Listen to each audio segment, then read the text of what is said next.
श्री राम जय राम जय जय राम। श्री राम जय राम जय जय राम। श्री राम जय राम जय जय राम।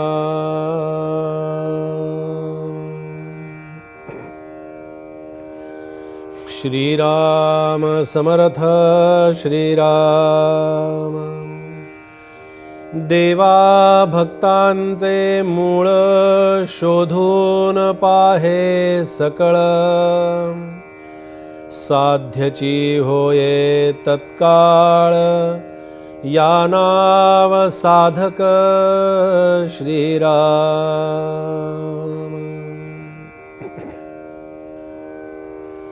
समर्थांची ही साधक लक्षणं आणि त्याचं चिंतन आपण करतो आहोत। या साधक लक्षणामध्ये समर्थांनी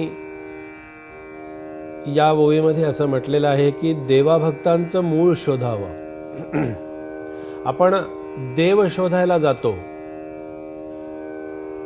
तो देव शोधायचा कुठे असा जेव्हा मनामध्ये प्रश्न निर्माण होतो तेव्हा आम्ही काहीतरी देव शोधण्यासाठी एक अशी आमच्या मनामधली एक कल्पना मनामध्ये तयार केलेली असते की हे करणं म्हणजे देवाला ओळखणं, या प्रकारानं करणं म्हणजे ते देवाचं अस्तित्व जाणवणं। देवाचं अस्तित्व मूळ कुठे आहे, देवाचं आणि भक्ताचं मूळ शोधावं। तर देव आणि भक्ताचं मूळ जर पाहायचं असेल, जर अनुभवायचं असेल, जर बघायचं असेल तर ते मूळ बाहेर इतरत्र कुठेच असणार नाही। झाडावर लागणाऱ्या फळांचं संशोधन करणं हे आम्हाला शक्य असतं, आम्ही करतो। पण एक लक्षात ठेवावं की फळांचं संशोधन होईल पण फळांच्या आतल्या गोडीचं आणि रसाचं संशोधन होणार नाही। त्याचं कारण असं की ते झाड निर्माण झालेलं असतं, त्या झाडाला लागलेलं फळही त्या झाडाला लागलेलं असतं, पण फळामध्ये त्या रसामध्ये गोडी आणि ते फळ निर्माण करत असताना त्याच्यामध्ये असणारा जो गोडवा आहे, हा गोडवा म्हणजे भगवंत, म्हणजे देवाचं मूळ। इतकं साधं आहे आणि त्या साध्या आणि सोप्या परमार्थाला आम्ही इतका अवघड करून टाकलेला आहे की आम्ही त्याच्या मागे इतकं संशोधन करत त्याच्या पाठीमागे बसलेलो असतो आणि आम्हाला त्याच्यातलं नीट गम्य काहीच कळत नाही। आपण पाहिलं की माणसाचं मन आहे ना, ते मनच असं इतकं विचार नको त्या विचारांच्या मध्ये गढून गेलेलं असतं। एक मेंढ्या पाळणारा माणूस होता आणि तो मेंढ्या पाळणारा माणूस रोज आपला कीर्तनाला जायचा, प्रवचनाला जायचा, सत्संगाला जायचा आणि सत्संगामध्ये प्रवचनामध्ये ऐकायचा की रामाची भक्ती करा, देवाची भक्ती करा, विठ्ठलाची भक्ती करा। त्याला एकाने विचारलं प्रवचनकारांनी की म्हणाले, अरे तुझी श्रद्धा कोणावर आहे बरं? तो म्हणाला, त्यांनी आधी पहिला विचारलं की आता या ओवीच्या अनुषंगानं की देवाला कुठं शोधायचं म्हणाले, देवाचा शोध कुठं घ्यायचा, देव कुठं सापडेल? तर त्या प्रवचनकाराने त्याला विचारलं, तुझी श्रद्धा कोणावर आहे, तुझी भक्ती कोणावर आहे, तुझा भाव कोणावर आहे, तुझं प्रेम कोणावरती आहे, तुझं सख्यत्व कोणाशी आहे, तू कोणाला मानतोस? नाना प्रश्न विचारतात लोक। तो मेंढा पाळणारा जो होता तो सर्वसामान्य साधारण असा होता मेंढा पाळक। तो असं म्हणाला की मी देवाला काही ओळखत नाही म्हणाला। बघा बरं का, म्हणाला देवाला मी काही पाहिलं नाही, देवाला ओळखायचं काही माझा काही प्रश्न येत नाही, मी काही देवाला बघितलं नसल्यामुळे मी देवाला काही मानत नाही। याचा अर्थ की मी ओळखत नाही, देवाला मानतो म्हणाले पण मी त्याला ओळखत नाही। मग देव म्हणाले, कुठे तू पाहतोस, तुझी श्रद्धा कोणावरती जास्ती आहे? फार सुंदर उत्तर दिलं।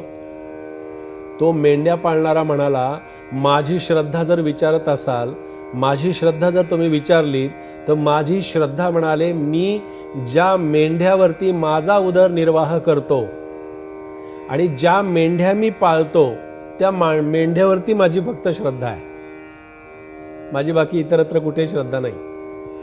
श्रद्धा नाही याचा अर्थ माझी श्रद्धा मी ठेवायचं नाही असं नाहीये, पण माझी त्या मेंढ्यावरती जास्त श्रद्धा आहे। त्या प्रवचनकारांनी विचार केला आणि सांगितलं की म्हणाले, बाबा तुझं खरं आहे.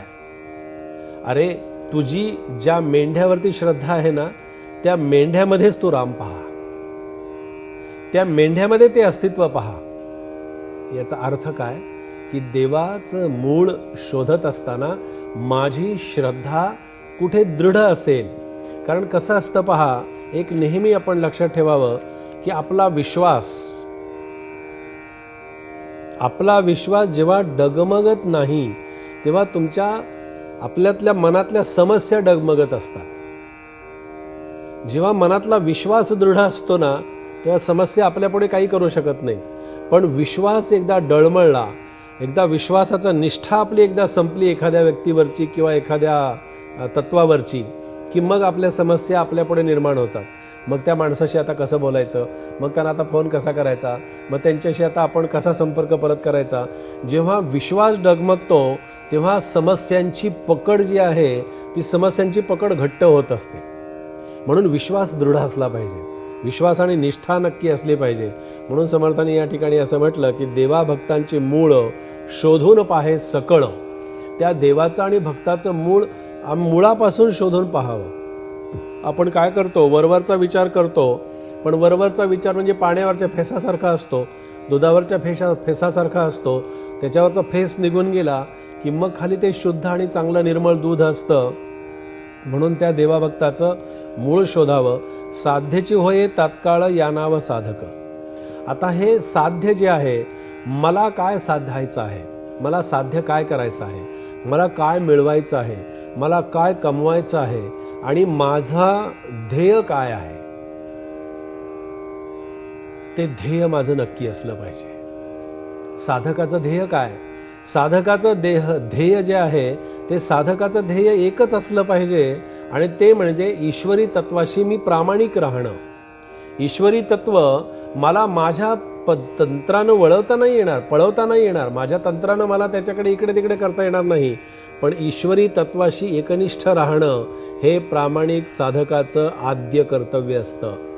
म्हणून साध्यची होय तात्काळ या नाव साधक. हे साध्य आहे. मला साधायचंय काय, मला जे साधायचं आहे त्या साध्याच्या पलीकडे मला जायचं आहे. साधायला गेलो की मग मी तिथे राहत नाही, मी तिथे असत नाही आणि तेच खरं साध्य असतं.